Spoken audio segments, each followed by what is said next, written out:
एक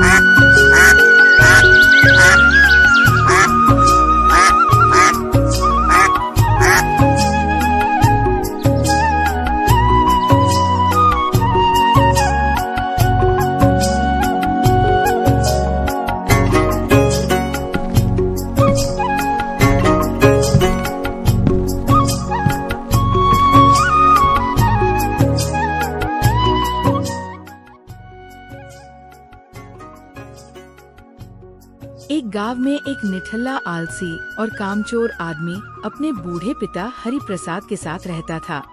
हरिप्रसाद की पत्नी रोहन के बचपन में ही गुजर गई थी। तब से हरिप्रसाद उसका ध्यान रखता था, लेकिन हरिप्रसाद परेशान हो चुका था। उसके आलसीपन से वह कोई काम नहीं करता था और दिन भर आराम करता रहता था। अरे कम से कम अब तो तू काम कर ले, और अगर तू ऐसे ही आराम करता रहा ना तो देखना एक दिन तू बहुत पछताएगा। तेरे बस का काम तब नहीं होगा, तब तू मुझे याद करेगा। अरे पिताजी, क्यों हर समय चिल्लाते ही रहते हो? अरे कम से कम कभी तो चैन से आराम कर लेने दिया करो। लेकिन तुम्हारी तो आदत पड़ चुकी है चिल्लाने की। अरे अभी तो मेरी जिंदगी मस्त तरीके से चल रही है, लेकिन जो आगे होगा सो देखा जाएगा। लेकिन कृपया करके अभी मत चिल्लाइए, आपके चिल्लाने से मेरा सर फटा जा रहा है। रोहन के पिता हरिप्रसाद समझाने की कोशिश करते थे, लेकिन रोहन को बहुत बुरा लगता था और उनका समझाना उसे चिल्लाने जैसा लगता था। इसीलिए हरिप्रसाद भी उसे समझाने की कोशिश नहीं करता था, क्योंकि वो जानता था अब ये सुधरने वाला नहीं है।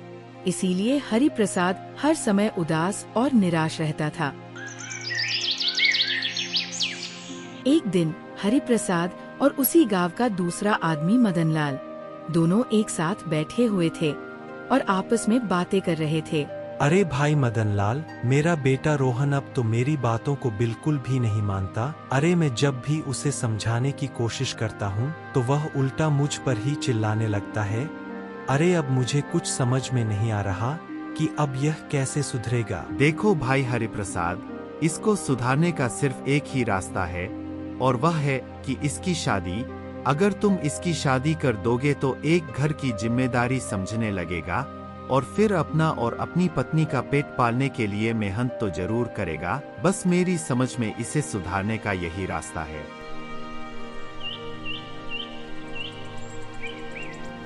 अगले दिन सुबह होते ही हरिप्रसाद दयानंद दलाल के पास जाता है और उससे अपने बेटे की शादी के बारे में बात करने लगता है। अरे यह देखो दयानंद दलाल भाई, अब मेरा बेटा मेरी एक भी बात नहीं मान रहा है। मैं इसकी शादी तो नहीं करना चाहता था, लेकिन अब मजबूरन मुझे इसकी शादी करनी पड़ रही है, क्योंकि जब उसकी बीवी हो जाएगी तब यह अपने घर परिवार की जिम्मेदारी समझेगा, और तुम जल्दी से कोई लड़की ढूंढ देना। ठीक है हरिप्रसाद भाई, अभी उस दिन पड़ोस के गांव का एक आदमी आया था, तो उसी से आपके बेटे की शादी करने की बात करूंगा। अगर वह मान जाता है तब तो ठीक है, और फिर आप अपने बेटे की शादी उसी लड़की से कर देना। अगले दिन सुबह होते ही हरिप्रसाद फिर से दयानंद दलाल के पास जाता है और उससे पूछता है। क्यों दयानंद दलाल भाई, तुमने उससे बात की है क्या? और अगर की है तो उसने क्या बताया? हाँ भाई, की थी, और उसने कहा कि यह रिश्ता पक्का समझो, और अब तुम जल्दी से अपने बेटे की शादी उसकी लड़की से कर दो। ठीक है भाई, मैं जल्दी से शादी करने का इंतजाम करता हूँ, और बस कुछ ही दिनों में अपने बेटे की शादी उसकी लड़की से कर दूंगा।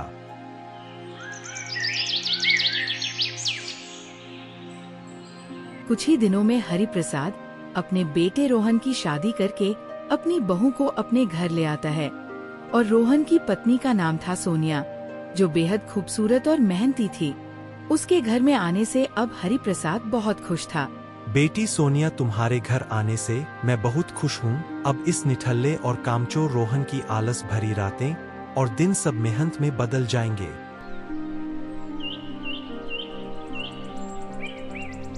कुछ दिन ऐसे ही हंसी खुशी बीतते हैं, लेकिन रोहन की पहले वाली आदत बिल्कुल नहीं छूटती है। जैसा हरिप्रसाद ने सोचा था उसके विपरीत हुआ, क्योंकि रोहन का आलस अभी भी नहीं छूटा था। अरे बाबूजी, क्या इनकी आदतें कभी छूटेगी या नहीं? अरे मैं जब से इस घर में आई हूँ तब से बहुत मेहनत कर रही हूँ, और एक यह है जो हर समय सोते या घूमते ही रहते हैं। बाबूजी, मैं तंग आ चुकी हूँ इनकी इन आदतों से। बेटी, तुम ऐसी बातें क्यों कर रही हो और आखिर तुम चाहती क्या हो? बाबूजी, मैं जब से इस घर में आई हूँ तब से आपके बेटे ने मेरी जिंदगी खराब करके रखी है, और मैं बस यह चाहती हूँ कि यह बस ऐसे मत सोए और कोई अच्छा सा काम करने लगे ताकि इनके पास 4 पैसे आने लगे, और मुझे इनसे कुछ नहीं चाहिए। देखो बेटी, वह तुम्हारा पति है, तुम उसे बड़े प्यार से समझाओ, हो सकता है वह तुम्हारी बातों को समझ जाए और मेहनत करने लगे। बाबूजी, मैं तो समझा कर थक चुकी हूँ, लेकिन उनके सर पर तो जैसे जू तक नहीं रेंगता। कुछ दिन बाद हरि प्रसाद की मौत हो जाती है। हरि प्रसाद की मौत होने से दोनों पति पत्नी बहुत परेशान थे और उनके पास बैठकर रो रहे थे।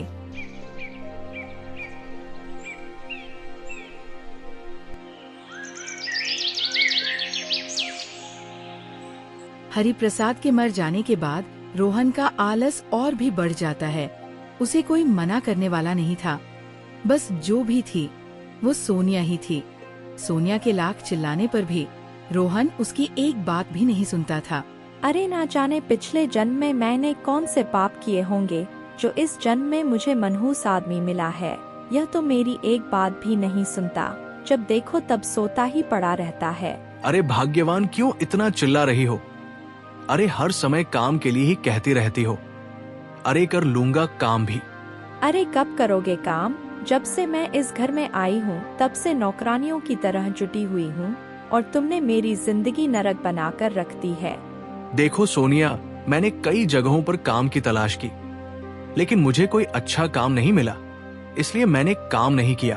तुम अभी तक कहीं काम ढूंढने के लिए नहीं गए हो और मुझसे झूठ बोल रहे हो कि तुम काम ढूंढने के लिए गए थे। अरे कुछ शर्म करो, तुम मेरे पति हो, इसलिए मैं तुमसे ज्यादा कुछ नहीं कह रही हूँ।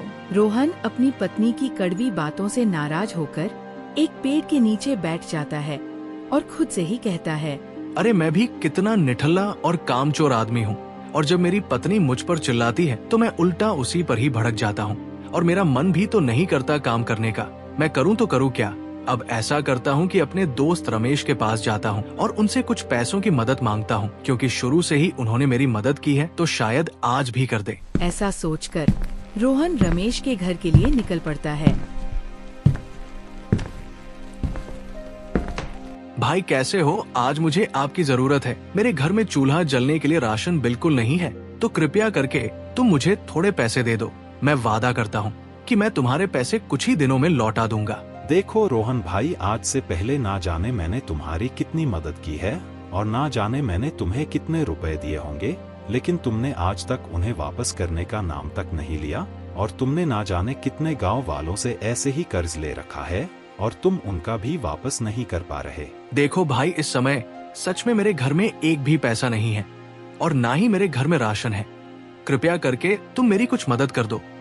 मैं तुम्हारे जल्द ही पैसे लौटा दूंगा, और रही बात गांव वालों के पैसे की, तो वो भी मैं जल्द ही वापस कर दूंगा। अरे रोहन, तुम बातें बनाना तो बड़ी अच्छी तरीके से जानते हो, लेकिन अब मैं तुम्हारी बातों में नहीं आने वाला हूँ, और अगर तुमने अपने पिताजी की बात मान ली होती और कहीं काम में लग जाते तो आज तुम्हारे ऊपर यह नौबत नहीं आती।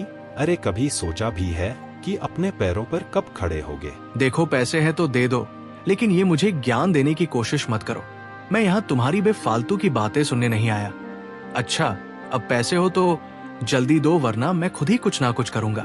देखो रोहन, मेरे पास पैसे तो है, लेकिन अब मैं तुम्हें पैसे नहीं देने वाला, क्योंकि तुम घमंड भरी बातें कर रहे हो।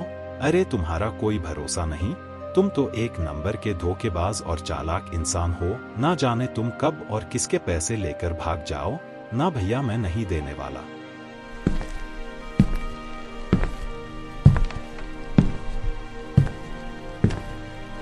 रोहन रमेश की कड़वी बातों से बहुत चिढ़ गया था और वो फिर से इस पेड़ के नीचे बैठकर सोचने लगता है। रोहन को बैठे हुए अभी कुछ देर ही हुई थी, तभी वहाँ एक बड़ा जमींदार आता है जिसने रोहन को कर्ज दिया था, लेकिन रोहन ने उसका कर्ज अभी भी वापस नहीं किया था। और जमींदार को देखकर ऐसा लग रहा था कि वो बहुत गुस्से में है। क्यों रे रोहन, तूने मुझे बहुत भकाया है, लेकिन अब मैं तेरे भकावे में नहीं आने वाला हूँ। और आज तुम पर मुझे बहुत गुस्सा आ रहा है, और आज मैं तुझे पैसे लिए बिना यहाँ से नहीं जाने वाला। चल जल्दी से मेरे पैसे निकाल दे, वरना आज तो मैं तुझे मार मार कर तेरा भर्ता बना दूंगा। मालिक, अभी तो मेरे पास पैसे नहीं हैं, तो कृपया करके आप मुझे कुछ दिनों का समय दे दो, मैं आपके पैसे जल्दी लौटा दूंगा। अरे तुझे बहाने बनाना तो बहुत अच्छी तरीके से आता है। अगर तुझे पैसे वापस करने ही होते तो तू कब का कर चुका होता, लेकिन नहीं, तुझे तो सिर्फ बहाने बनाना है। आज तू मुझे पैसे दे दे। जमींदार साहब, मैं झूठ नहीं बोल रहा हूँ। अरे मैं आपके पैसे लौटा दूंगा। देखिए, इस समय मेरे घर में राशन की कमी हो चुकी है और आप मुझे कृपया करके थोड़ा समय दे दीजिए। मैं झूठ नहीं बोल रहा हूँ। अब मैं तुझे एक दिन की भी छूट नहीं दे सकता, और अब मैं तुझे मार मार कर तेरा भर्ता बना दूंगा। जमींदार रोहन पर चिल्ला रहा था और उसे मारने की धमकी दे रहा था।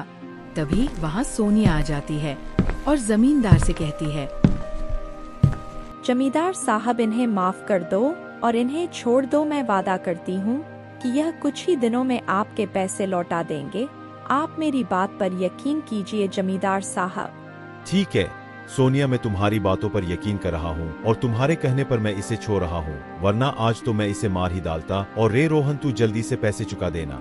घर जाकर सोनिया रोहन पर बहुत चिल्लाती है और उसे डांट फटकारती भी है। अरे तुम्हें तनिक भी हया शर्म है? मैं तुम्हें कब तक ऐसे पीटने से बचाऊंगी? और अब तुम पर बहुत बड़ी मुसीबत है, क्योंकि अब तुमने जमींदार के पैसे जल्दी नहीं लौटाए तो पता नहीं वह तुम्हारे साथ क्या करेगा और तुम्हारा क्या हाल करेगा। हाँ सोनिया, तुम बिल्कुल ठीक कह रही हो। अब मुझे काम करना ही पड़ेगा, क्योंकि मुझे जमींदार का कर्ज चुकाना है।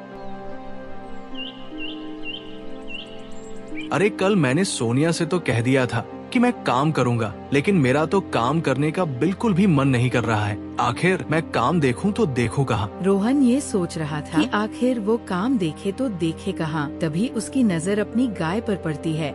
तभी उसके शैतानी दिमाग में तूफानी आइडिया आता है। अरे हाँ, मैं अपनी गाय के लिए चारा काटने के लिए नहीं जाता हूँ तो मुझे याद भी नहीं रहता कि मेरी गाय भी है। अच्छा, ऐसा काम करता हूँ कि इस गाय को ले जाकर मैं जमींदार को दे दूं। इससे उनका कर्ज भी समाप्त हो जाएगा और मुझे काम भी नहीं करना पड़ेगा। रोहन अपनी गाय को अपने साथ में लेकर जमींदार के घर के लिए निकल पड़ता है।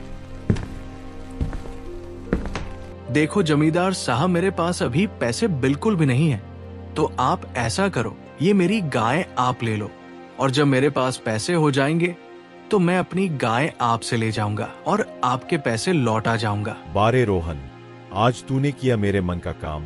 चल ठीक है, जब तक तू मेरे पैसे नहीं लौटा देता तब तक यह गाय मेरे पास रहेगी। जमींदार को गाय देकर रोहन अपनी पत्नी सोनिया को बताने के लिए जाता है कि आज उसने जमींदार का कर्ज चुका दिया।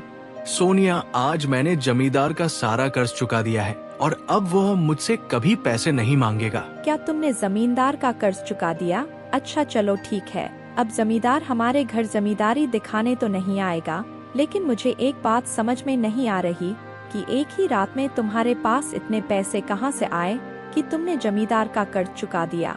सोनिया, हमारे पास वो बूढ़ी गाय थी ना, वही गाय मैंने जमींदार को दे दी और उसी की बदौलत हमारा कर्ज भी खत्म हो गया। अब जमींदार कभी मुझसे पैसे नहीं मांगेगा। सोनिया, आज मैं बहुत खुश हूँ क्योंकि मैंने जमींदार को बुद्धू बना दिया। अरे उसके इतने पैसों को मैंने लिया था, लेकिन अपनी बूढ़ी गाय दी, ये तो उसके आधे पैसों की भी नहीं होगी। अरे बुद्धू जमींदार नहीं, बुद्धू तुम हो, क्योंकि वह गाय बहुत अच्छी किस्म की थी और अब कुछ ही दिनों में वह दूध भी देने लगती, लेकिन तुमने तो उस जमींदार को दे दी। अरे सोनिया, फिर तो मुझसे बहुत बड़ी गलती हो गई। मुझे लगा था कि वो गाय बूढ़ी है और अच्छा दूध भी नहीं देगी, इसीलिए मैंने जमींदार को दे दी। देखो, अब मुझे कुछ नहीं मालूम, मुझे तो सिर्फ अपनी गाय चाहिए और अब तुम जल्दी से उस जमींदार के पास जाओ और उससे मेरी गाय वापस लेकर आओ। अरे आज तक तुमने गाय को पानी तक नहीं पिलाया, लेकिन मुझसे बिना पूछे तुमने मेरी गाय उस जमींदार को दे दी। अपनी पत्नी की गुस्से भरी बातें सुनकर रोहन घर के बाहर चला आता है और वह सोचने लगता है कि अब गाय वापस कैसे लाएं। अरे अब तो मुझे पूरा विश्वास है कि जमींदार मेरी गाय वापस नहीं करेगा, इसलिए मैं उसके पास भी नहीं जा सकता और अब मेरी पत्नी भी बहुत गुस्से में है। बिना गाय घर में उसे बिल्कुल अच्छा नहीं लगता है और अब मुझे अपनी गाय वापस लेनी है तो मुझे मेहनत करनी होगी। अब मुझे लगता है कि ना चाहते हुए भी मुझे मेहनत करनी पड़ेगी। चलो कोई बात नहीं, बहुत दिन आराम कर लिया, अब मेहनत भी कर लेते हैं।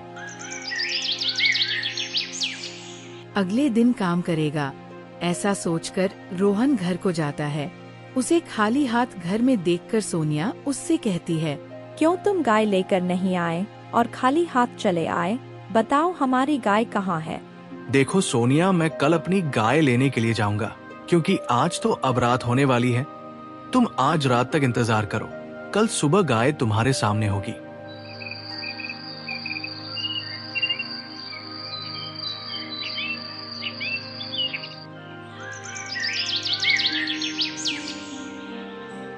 अगले दिन सुबह होते ही सोनिया देखती है कि रोहन घर पर नहीं है तो वह सोचती है कि अरे आज इतना सवेरे कहाँ चले गए और इतने टाइम तो यह जमींदार के घर भी नहीं गए होंगे। मुझे तो कुछ दाल में काला लग रहा है। ऐसा करती हूँ कि रामवीर चाचा के खेतों में जाकर देखती हूँ, कहीं ऐसा तो नहीं यह रामवीर चाचा से पैसे उधार लेने के लिए गए हो और रामवीर चाचा इतनी सुबह सुबह अपने खेत पर ही होंगे। सोनिया तुरंत रामवीर चाचा के खेतों पर जाती है तो देखती है कि वहाँ रामवीर चाचा तो नहीं है, लेकिन रोहन अकेले ही काम करने में जुटा है। इसको देखकर सोनिया आश्चर्य में पड़ जाती है और रोहन से पूछती है, आज आप तो बहुत अच्छा काम कर रहे हो। इतनी सुबह सुबह आप काम कर रहे हो तो मुझे बहुत अच्छा लग रहा है। हाँ सोनिया, अब मेरी आंखें खुल गई हैं। अब मुझे पता चल रहा है कि बिना मेहनत के कुछ नहीं हो सकता। पिताजी भी कहते थे कि तू एक दिन पछताएगा, लेकिन उनकी भी बात बिल्कुल ठीक थी और आज देखो मैं काम कर रहा हूँ और अब ऐसे ही काम करूँगा। और सोनिया तुम देखना, कुछ ही दिनों में मैं सारा कर्ज चुका दूंगा और अपनी गाय भी वापस ले लूंगा। ऐसे ही कुछ दिन बीत जाते हैं। फिर एक दिन रोहन जमींदार के सारे पैसे चुका देता है और अपनी गाय को अपने घर वापस ले आता है। फिर दोनों पति पत्नी खुशी खुशी अपना जीवन व्यतीत करने लगते हैं। तो दोस्तों, कहानी कैसी लगी कमेंट में जरूर बताना। अगर पसंद आई तो वीडियो को लाइक करे और चैनल को सब्सक्राइब कर दे ऐसी ही मस्त कहानियाँ देखने के लिए। तो धन्यवाद दोस्तों, चलो मिलते हैं अगली कहानी लेकर।